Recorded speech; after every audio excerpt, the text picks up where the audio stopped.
Hi everyone! Welcome back to my channel. My name is Mary Det and I'm a full-time freelancer. And for today's video guys, i-share ko sa inyo yung isa sa mga natutunan ko dito sa long-term client ko. Actually, magto 2 years na ako na hindi naghahanap ng client dahil nag-focus ako dito sa client ko. Nung hinire niya ako, I think 2019 or early 2020, mag 4 years na kami ngayong May. Hinire niya ako, meron lang siyang 900 listings sa eBay account niya. Wala pang less than 1,000. And right now, meron na kaming almost 18,000 listings dun sa eBay store namin. 'Di ba? Sobra, parang kung iisipin mo, parang kailan lang na na-hit namin yung ganong stage na. From small business, pa ngayon, corporation na yung business niya, diba? Sobrang nakakatuwa. Sobrang thankful din ako dito sa client na to kasi pinagkatiwalaan niya talaga ako. And eto pa guys, nung hinire niya ako, meron na siyang nasubukan na VA na I think mga more than 15 VAs na siya. Naka more than 15 VAs na siya.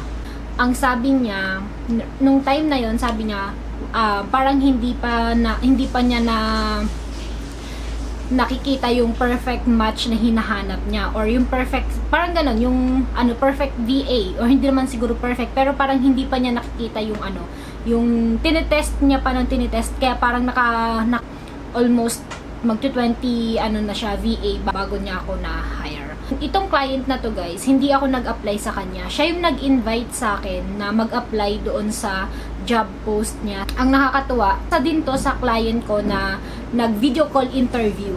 Dalawa lang sila na actually na nag-video call interview sa akin. Yung isa, hindi ako na-hire. Itong client na to, isang long term pala. So, ayun. Sobrang thankful ako. Nung time na sinendan niya ako ng invitation para mag-apply dun sa job is, nag-apply ako. Nung time kasi na yun, meron akong 4 na client, pero part-time lang. Parang full-time yung work ko, pero 4 na client nga sila. Parang 2-3 hours per client lang. Ma-manage ko talaga yung yung time ko. Kasi hindi ako nag-work ng full-time na 8 hours. So, minsan, 2 hours dun sa isang client, minsan, dun sa isa naman, 3 hours, ganun. Na-handle ko yung multiple clients nung time na yon. And nung hinire niya ako nun, part-time lang din yung in-offer niya sa akin hanggang sa yun, unti-unti nang nadadagdagan yung yung hours ng work ko sa kanya. Parang nung una, parang 15 hours per week lang yun hanggang nag 20, 25, hanggang sa full time na niya ako nung after 6 months na magkatrabaho kami.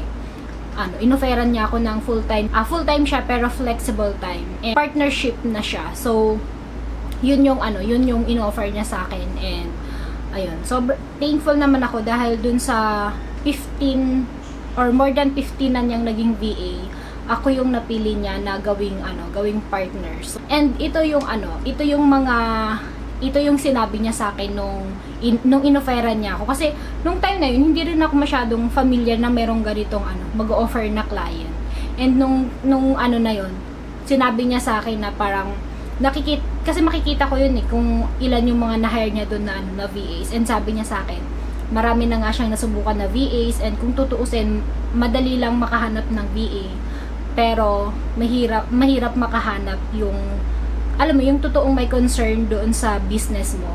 And nung time kasi na hinire niya ako, hindi lang, ang inano niya kasi sa akin nun is product listing and merong store management.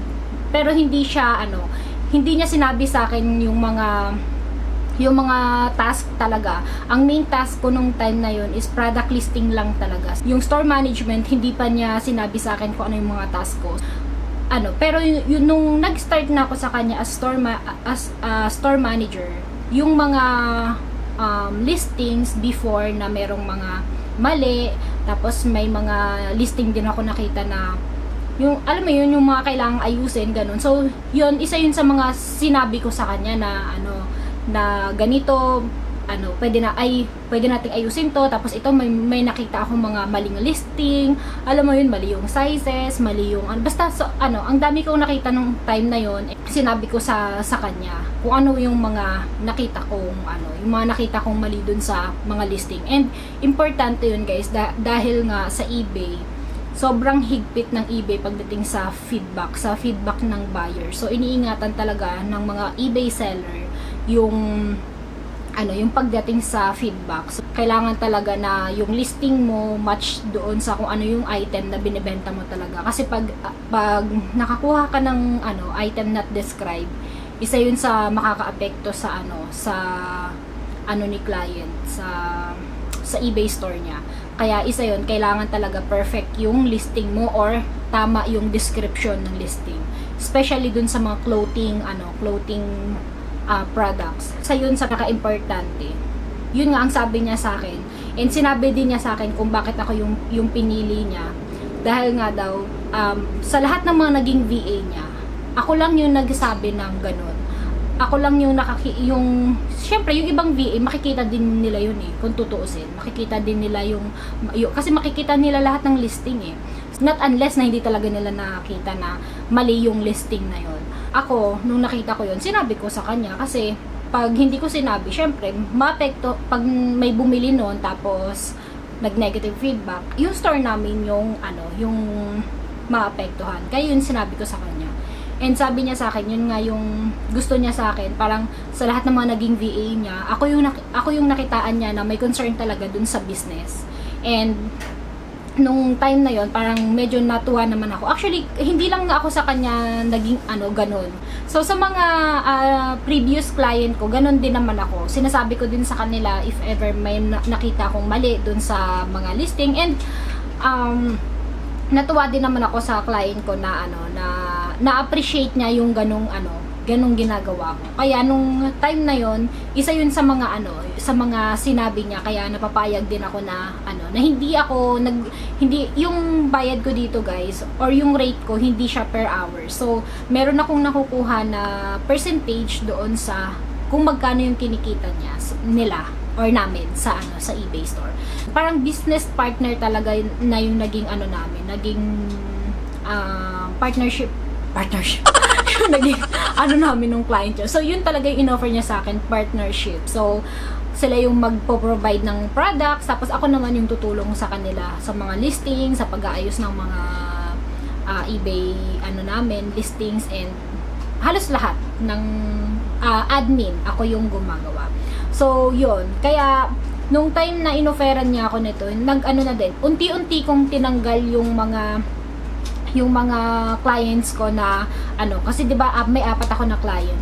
Yung isa buti na lang parang mga more than 6 months na kami noon, and then i-renew pa niya, bibigyan pa niya sana ako ng contract sa Upwork. Kasi parang every month kami nag-re-renew ng contract.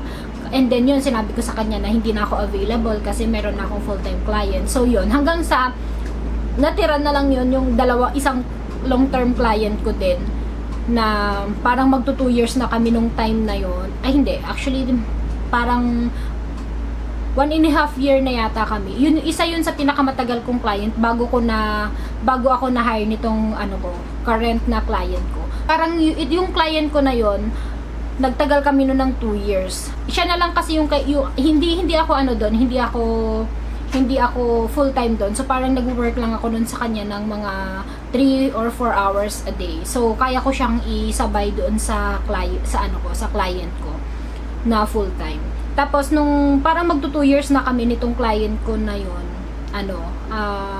nag-focus siya sa garage sale. Kasi yung mga vintage na plato, yung mga vintage, basta puro vintage. So, medyo maliliit siya and sobrang dami naming items noon dun sa client ko na yon. And yun, siguro nahirapan siya kasi magti-take pa siya ng picture, ganun. So, nag-focus siya na parang na lang niya, i-garage sale na lang niya. So, yun, nag-stop na contract namin nung client ko na yun. Hindi na ako nag-apply ulit nung time na yun. After mga ilang years ulit, nung 2022, nag-try naman ulit akong mag-apply sa Upwork ulit. Kasi ito naman, medyo na-bored ako na parang feeling ko, alam mo yun, parang umiikot na lang yung life ko dito sa client ko. Tapos alam mo yun, parang wala nang bago. So parang sabi ko, parang medyo nagiging hindi ko na alam ulit kung paano mag-apply. So nag-try ako mag-apply noon sa sa Upwork, and parang 2 proposal lang yung nasendan ko, 2 or 3 proposal. Tapos dun sa isa na hire ako, and nagtagal kami noon ng 1 taon din. Last year lang siya last year nag-end yung contract namin. And simula nung nag-end yung contract namin nung client ko na latest client na part-time. So hindi na ako nag-apply ulit, or hindi na ako ulit nag-accept ng client. And yun. So isa yun sa ito, 'di ba, ang dami kong daldal. Ito lang pala yung gusto kong i-share sa inyo, yung kung paano kayo magtatagal doon sa sa client. Kasi yung freelancing at saka yung office work, sobrang magkaiba talaga siya. Dito sa freelancing, kailangan mo talagang mag-effort, kailangan mong tulungan talaga si client, kailangan mong mag-research, kailangan mong matulungan si client na mapalago yung business niya. Yun yung natin as a freelancer. And hindi kagaya doon sa hindi kagaya sa office na pag binigyan ka ng boss mo ng trabaho, yun lang yung gagawin mo, wala ka nang ibang gagawin. Kung hindi after nun, kung ano lang inutos sa'yo, yun lang yung susundin mo, yung ganon. So sobrang ibang-iba talaga siya. Kaya nga dati, dun sa yung mga coaches namin, talagang talaga nila na parang ang kailangan dito talaga sa freelancing, ang kailangan mong ayusin is yung mindset mo. Hindi pwede na yung mindset mo is parang yung nasa office ka pa din, na parang mag-aantay ka lang kung ano yung iuutos sa'yo ng client mo, yung ganon. Kaya nung may client ako, gusto ko talaga na pang long term. Ayoko yung apply ako ng apply. Kasi, oo, maganda yun kasi nga, marami kang multiple clients. Pero parang nakakapagod din minsan na yung every 3 months, every month, maghahanap ka ulit ng client, yung ganun. So parang nung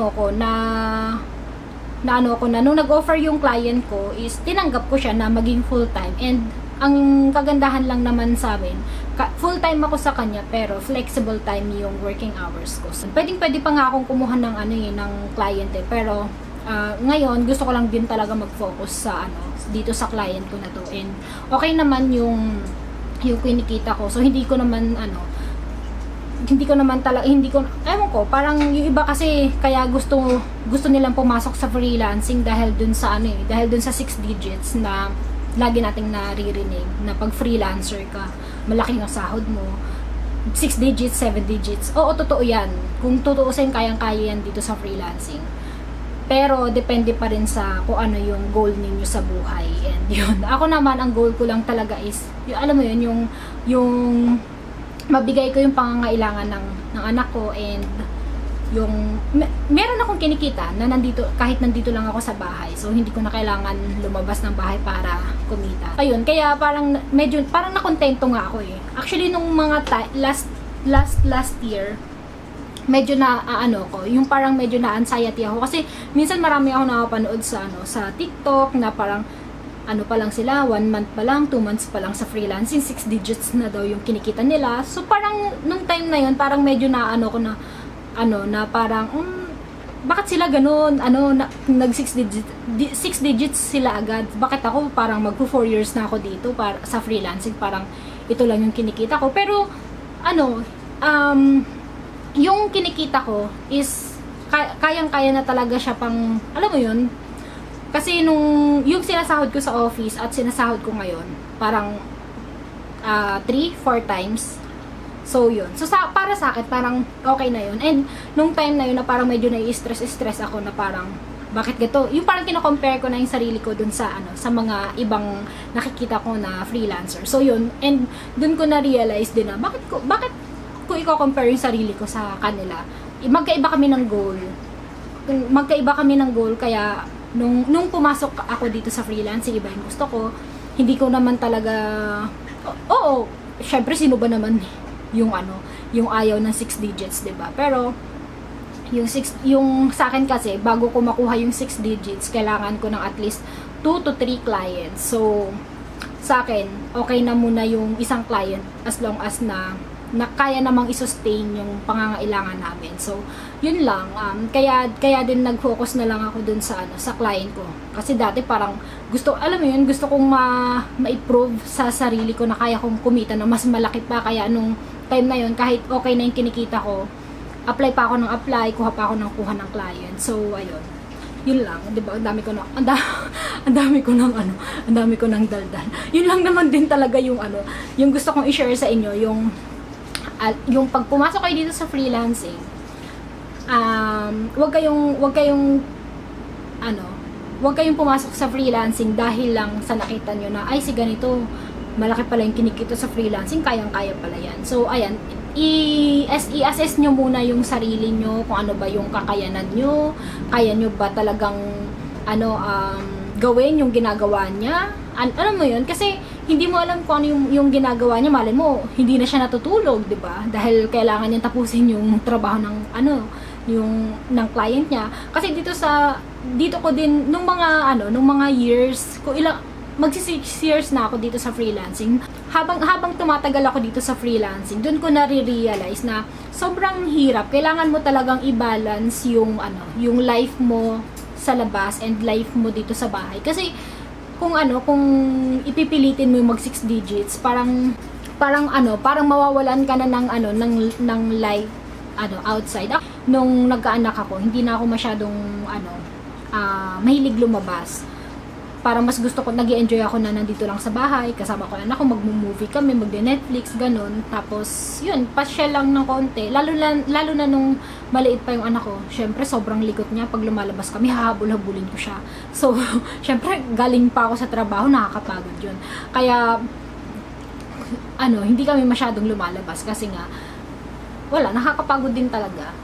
And ngayon, kahit papano, malaki na yung anak ko, pag lumabas kami, hindi na siya ganun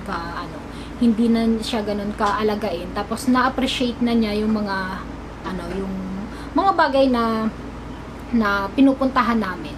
So ayun lang guys, sana may natutunan kayo dito sa video na to, and yun lang muna guys for today's video. Bye.